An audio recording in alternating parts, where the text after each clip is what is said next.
For breakfast, magluluto ulit po tayo ng pancake.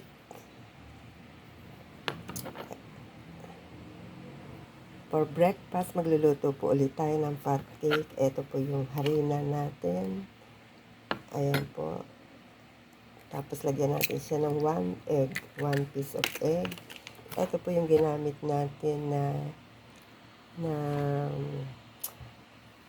pang luto ng pancake. Ayan po.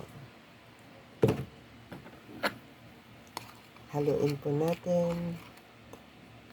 Ayan. Unti-unti lang pong haluin.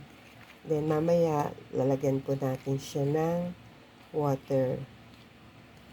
1 piece of egg lang po ang ating kailangan ilagay dito. Pero, kung gusto naman po ninyo na mag-add kayo, pwede rin po.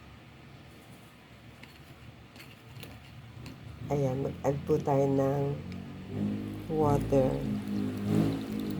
Half cup of water lang ang nilagay ko dito.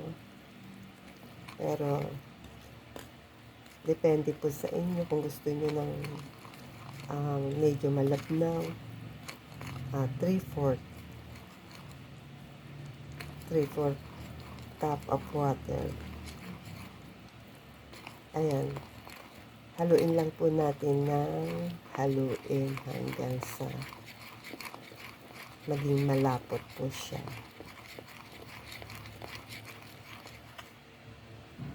Ito po ang ginamit nating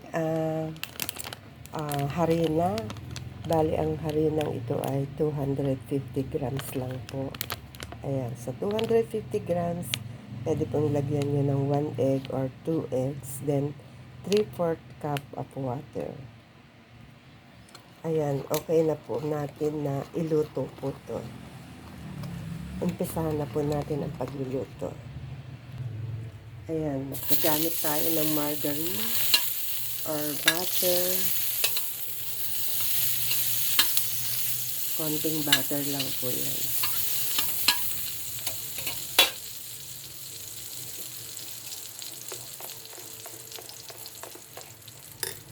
Then, lagyan natin po ng ating minix na harina.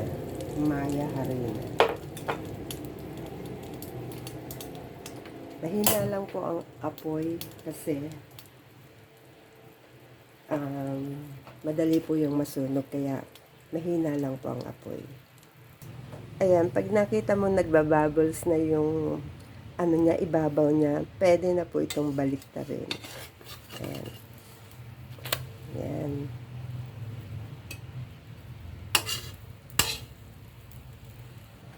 Ayan, luto na po yung ating unang set.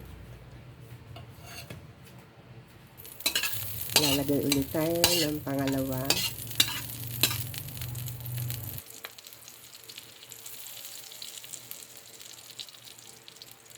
Luto na po ang ating pancake or hot cake. Pwede din po natin lagyan ng topping sa ibabaw ng kagaya nitong chocolate. Ayan o. And then, peanut butter.